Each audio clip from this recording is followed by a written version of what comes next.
Hey and welcome to Neverwinter with Aragon. So on all platforms, we'll be getting maintenance for about 2 hours, starting pretty much in 15 minutes. That is upon recording this video, and there'll be some updates. You can read through the patch notes yourself, but I'll run it through you guys, and you can see there'll be just some adjustments within Neverwinter, some floating windows, and then the Cliffs of the Starless Sky, where you'd pick up the quest, the weekly quest, Whispers in the Dark. There'll be some bug fixes from within there. Jarlaxle will now actually properly follow you. An arcane skill node has been fixed, and you'll now properly respawn at the correct campfire. Now, in Gzemnid's Reliquary, there's been some definite improvements that will help getting some completions.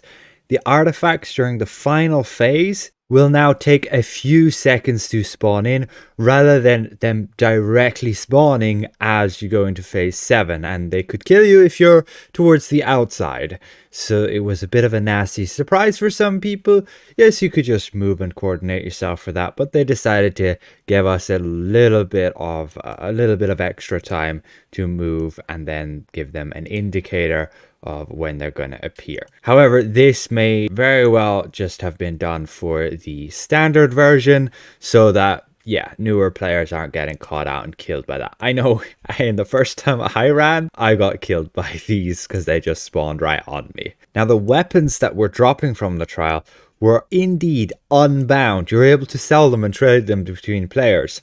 And there also wasn't any need or greed or pass ability. It was just a loot roll like you would have with a common opal which would lie around on the ground. You'd pick it up and it would automatically roll, and then you wouldn't know who in the team would get it. It being unbound made it not such a big issue because you could just give it to the person who actually needs the weapon.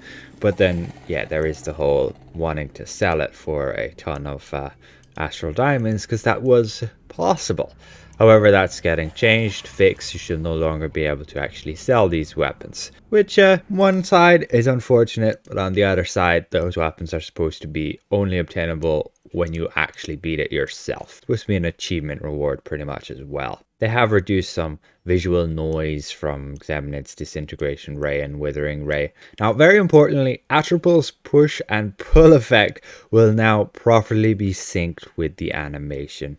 You can have a look right here. We're about to get the push and pull. Unfortunately, you did not kill Atropul in time. And here you get the animation of the pull towards the middle, and then the push, and then it actually starts the proper pull, and then the push. So you could get thrown off and end up falling off very easily due to that desync in animation. Was pretty infuriating. And additionally, Storvald might be a little bit more threatening with him using a Doomvrate a bit more often because sometimes he would just forget it in the past. Now, in Neverwinter, some people are going to be pretty thankful that they're reducing the Drider House Captain's threat.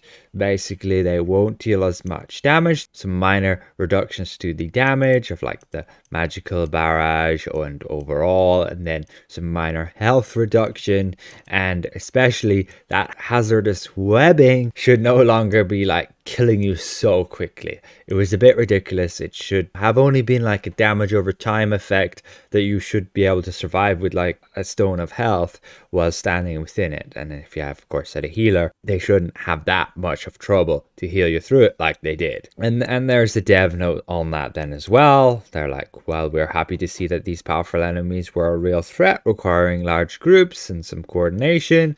They want to make sure that everyone feels they can participate in the fight, and they hope that these changes keep the captains dangerous but give more opportunity for counterplay to the mechanics.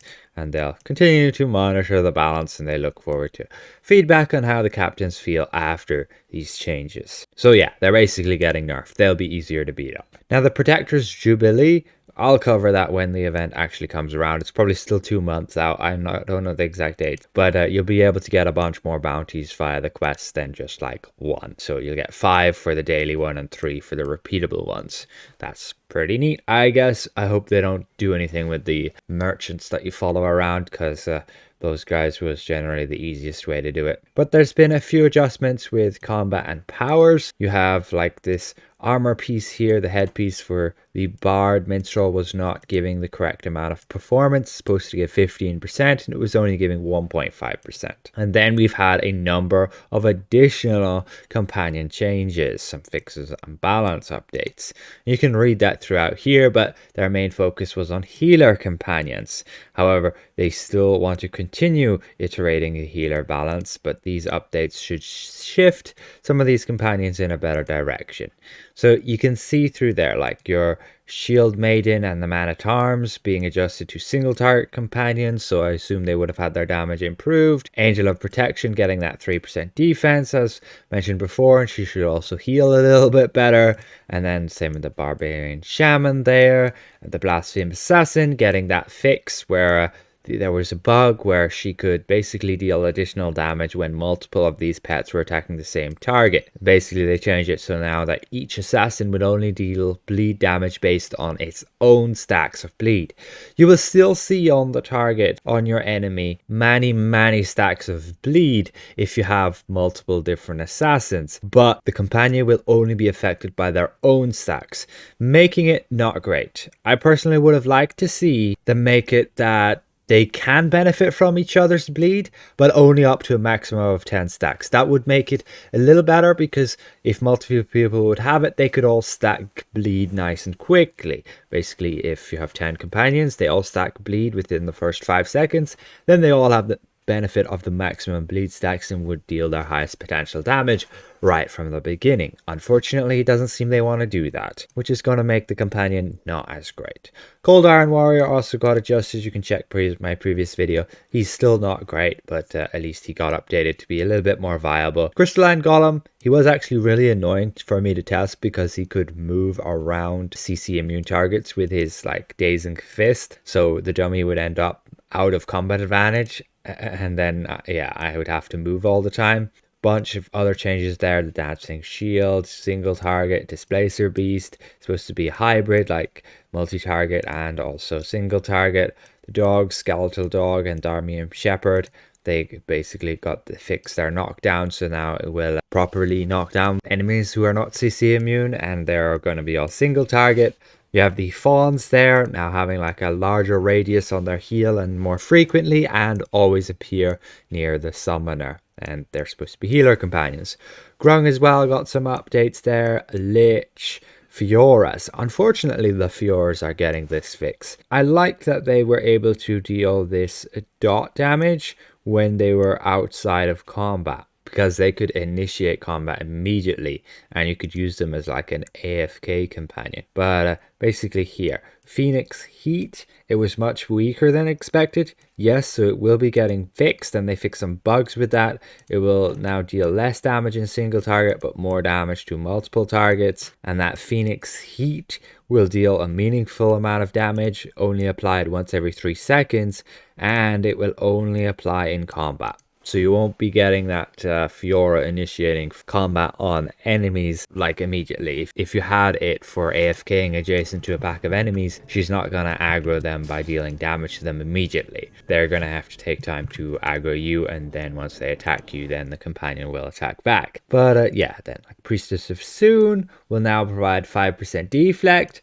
I mean, it's okay, but I don't think it's much of use, to be honest. You have the Raptors getting adjusted to single target companions. Sellsword and Con Artist, multi-target. Stalldorf got his threat value messing around fixed, and then the Tutor also got updated. He might have some decent single target damage now that he actually summons his sword to fight alongside him. And otherwise, we have already seen the enchantments got changed so that the account-wide versions will be 1500 item level instead of 1600.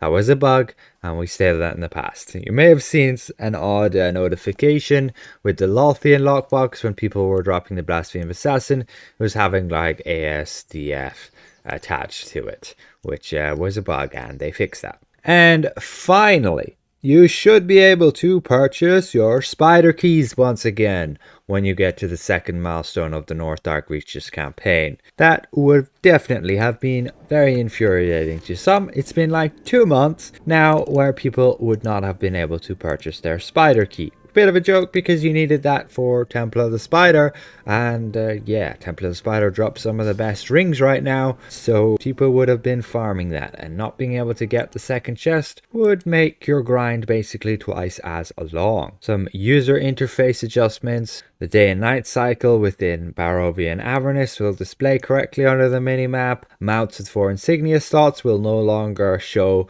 a bunch of invalid insignia bonuses. Basically, when you're in your mount section here, you were able to go and have a look at like the insignia bonuses on this mount, and it would have been showing a bunch of stuff that you actually couldn't get. And so I had to make like a video showing exactly which ones you could get, but it was still useful to have that document before you would buy them to be able to see what they can provide. You may also note a new feature being added with regards to vanity pets. You can now select the button to randomly summon any of the vanity pets you have. And there you go. And that's about it. Bunch of collection updates there as well, so they properly work, so you can get your collection points to their maximum if you so wish. Overall, there's still a plethora of bugs they need to fix within Neverwinter, between the classes, still a bunch of companions and bonuses, and the list goes on. But at least they are trying, and good to finally see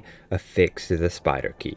Massive thank you again to all of these channel members for their continued support, and we'll see you guys around. Goodbye for now.